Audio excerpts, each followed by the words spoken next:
Welcome back mga ropa, kwentuhan muna tayo. NBA is back at ang Lakers mga ropa ay nagbabalik na rin ngayong 2025-2026 NBA season. Pero this time mga ropa, loaded na ang Lakers sa kanilang mga bagong Nandito players. Nandito na ang batang player na si Jake LaRavia at nadagdag din ng isang defensive guard, ang champion na si Marcus Smart. At syempre mga ropa, ang pinakamalaking role na gagampanan na bagong player ng Lakers na si DeAndre Ayton. Sa wakas mga ropa ay nagkaroon na nga ng sentro ang kubunan ng Lakers matapos ang pag-alis ng kilalang all-star na center na si Anthony Davis. Ngayon mga ropa, ang tanong, new and improved na nga ba ang kubunan ng Lakers? Ito ang first game ng Lakers mga ropa na kung saan lalaro na si DeAndre Ayton at ang ibang mga pyesa nila na nadagdag noong off-season. At ito nga kanilang first pre-season game mga ropa ay kontra sa kubunan ng Phoenix Suns. Hindi maglalaro dito si Luka Doncic at LeBron James mga ropa, pero still dito sa game na to mga ropa makikita natin kung ano nga ba ang maiaambag ng mga bagong players ang kupunan ng Lakers. Year 2 na rin ni LeBron James Jr.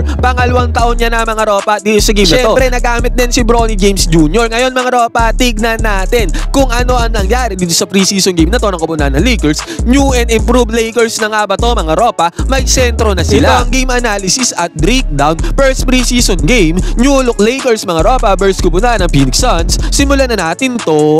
Okay game. Ngayon mga ropa, ang first 5 na ginamit ng kupunan ng Lakers dito sa game na to. Starting point guard dito si Austin Reeves. Naging shooting guard dito si Jake LaRavia. At ang mga forwards dito mga ropa ay si Rui Hachimura. Kasama na dyan si Jared Vanderbilt mga ropa. At ang starting center nga dito ay walang iba kundi si DeAndre Ayton. Heto naman ang first 5 dito ng kupunan ng Phoenix Suns. Wala na dito si Kevin Durant mga ropa at si Jalen Green na bagong dagdag para sa kupunan ng Phoenix Suns ay hindi maglalaro dito sa may preseason game na to. At dito sa possession na to ng kupunan ng Los Angeles Lakers mga ropa, naging kapos ang tira dito ni Rui Hachimura. Buti na lamang mga ropa nakuha dito ni DeAndre Ayton yung bola. Kinik out niya yung bola papunta dito kay Austin Reeves sa may top of the key 3-pointer. At syempre mga ropa, Austin Reeves yan, pinukol niya ang 3-pointer. Pumasok naman yan mga ropa. Yan ang kauna-unahang puntos dito sa game na to. At sa possession ng kupunan ng Phoenix Suns mga ropa, Jared Vanderbilt, known for his defense mga ropa, ay natapal ang tirada dito sa may 3-point area ng Phoenix Suns. At ito mga ropa, maganda naman ang panimula ng kupunan ng Los Angeles Lakers dito. At nararamdaman naman ang presensya dito ni DeAndre Ayton.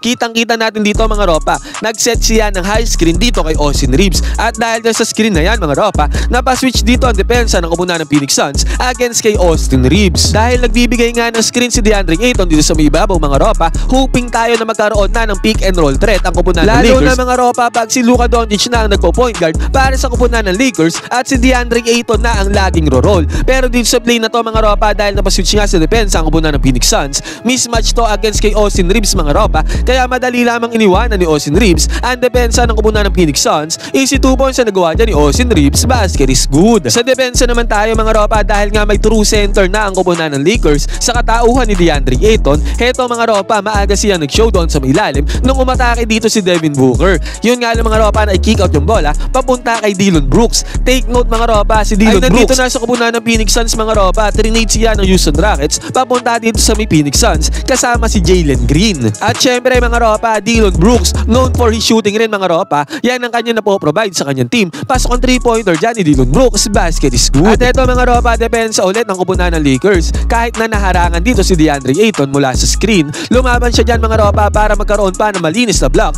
against sa kupunan ng Phoenix Suns. Dito sa pagbubukas ng laro mga ropa, maganda naman ang pinapakitang presensya ni DeAndre Ayton. Pero sa mga susunod na minuto mga ropa, siyang parang bula mga ropa at hindi na domina ang buong game na to mga ropa para sa kupunan ng Lakers. At sa susunod na possession na to mga ropa, nakakuha naman ng bully ball dito si Rui Hachimura. Nakakuha siya dyan ng bank shot mga ropa, basket is good para kay Rui Hachimura. At eto na nga mga ropa yung sinasabi ko, magkakaroon nga ba ng pick and roll threat ang kupunan ng Lakers ni DeAndre Ayton. Eto na mga ropa, Austin Reeves sa mayak ng bola dito, nag-set ng high screen dito si DeAndre Ayton. Etong position na to mga ropa, pick and roll gameplay ang maaaring mangyari dito. At ganun nga ang ginawa ng dalawang players na to mga ropa, naibigay naman na maayos yung bola dito kay DeAndre Ayton. Yun nga mga ropa, hindi siya nagkaroon ng clear path dito para magkaroon ng easy 2 points dahil may depensa sa kanyang harapan mga ropa. Yun nga lang mga ropa, hindi kinaya ni DeAndre Ayton ang depensa sa kanyang harapan. Nawala ang bola kay DeAndre Ayton mga ropa, pero still Lakers ball pa rin. At another one mga ropa, sinundan ulit to ng pick and roll gameplay ni Austin Reeves sa DeAndre Ayton. At dito sa magkakataon na to mga ropa, nagkaroon ng counting espasyo dito si DeAndre Ayton para dumiretso papunta doon sa may ring. Pero again mga ropa, nasundutan na naman dito si DeAndre Ayton. Dalawa magkasunod na possessions to mga ropa na kung saan nag pick and roll gameplay sila mga ropa, at ang naging resulta makikita ay nasusundot at naaagaw ng bola yung kalaban. Nasusundutan si DeAndre Ayton mga ropa pagdating ng pick and roll gameplay. Clearly mga ropa dito sa mga possessions na to, hindi naging effective ang pick and roll gameplay ng koponan ng Lakers dito kay DeAndre Ayton. Pero syempre mga ropa, take note natin, unang game pa lang naman to ng koponan ng Lakers na kung saan si DeAndre Ayton ang center. Marami pang possible na mangyari dito mga ropa. Tignan nga pala natin ang stats ni DeAndre Ayton dito sa laro na to. Sa loob ng 18 minutes of playing time mga ropa, nagtala lamang si DeAndre Ayton ng 1 point, 1 assist at 8 rebounds mga ropa. Nakakuha naman siya ng 8 rebounds. Yun nga lang mga ropa, pagdating sa opensa ay 1 point lamang ang naidagdag dito ni DeAndre Ayton para sa Lakers. Si Jake LaRavia naman mga ropa ay nagtala ng tumataginting na 7 points, 5 rebounds at 1 assist sa loob ng 19 minutes of playing time. Ngayon mga ropa, yung isang punto si Jake LaRavia mga ropa ay galing dito sa may possession na to. Again mga ropa,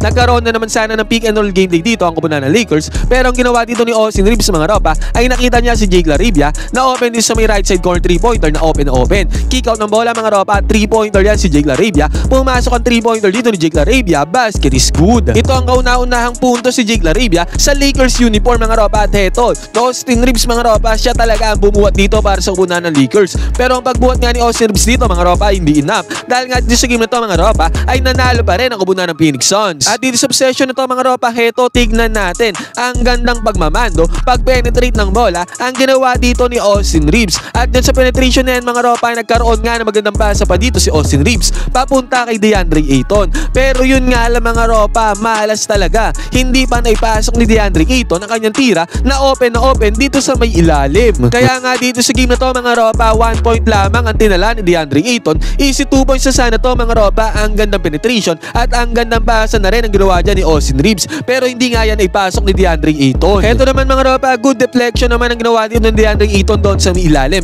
At dyan sa deflection na yan mga ropa, nagkaroon ng opportunity dito ang koponan ng Lakers. And guess what? Guess kung sino nang una sa may fast break? Si Bronny James mga ropa. Good decision din ang ginawa dito ni Bronny James na atakihin ang depensa dito ng koponan ng Phoenix Suns. Hindi man na-convert ni Bronny James ang kanyang pag-atake dyan, nakakuha naman siya ng foul mga ropa. Yun ang maganda doon mga ropa. Dyan sa foul na yan, nakakuha naman ng free throws dito si Bronny James. Nakakuha ng 3-pointer dito si Rui Hachimura mga ropa. Basket is good para kay Rui Hachimura. At heto mga ropa, Bronny James na nagmando ng bola dito ang nag-point guard. Magandang galawang ginawa dito ni Bronny James mga ropa at good penetration din yan sa depensa ng koponan ng Phoenix Suns. At what a pass din ang ginawa dito ni Bronny James papunta kay Jackson Hayes. Yun nga lang mga ropa, hindi na-convert ni Jackson Hayes ang follow-up attempt na yan ni Bronny James Jr. mga ropa. Sayang to. Pero kung titingnan natin to mga ropa, magandang move talaga ang ginawa dito ni Bronny James. Pulidong-pulido yan mga ropa at makikita din natin dito na komportable na gumalaw si Bronny James. Unlike before mga ropa nung kanya ang first season. Inulit naman ng Lakers ang play na yan mga ropa, pero this time si Austin Reeves naman ang nag-alley play dito papunta kay Jackson Hayes. At kitang-kita natin dito ang elevation mga ropa.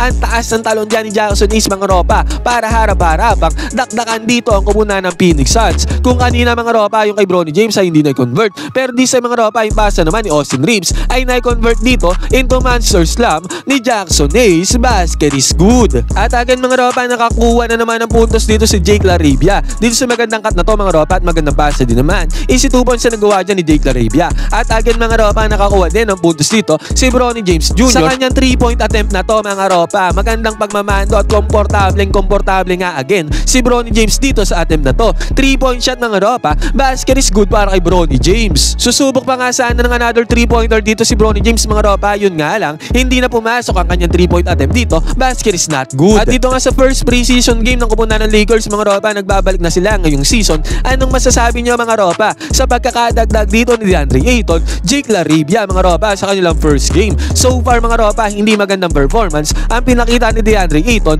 in terms of offense mga ropa. Ano sa tingin nyo pag naglaro na si Luka Doncic at LeBron James sa pagsisimula ng season? Magiging katulad or mas higitan pa ba ng koponan ng Lakers ang kanilang season noong nakaraang taon ngayong season? Pwede kayo mag-comment dyan sa baba ng inyong opinion. Magkwentuhan tayo.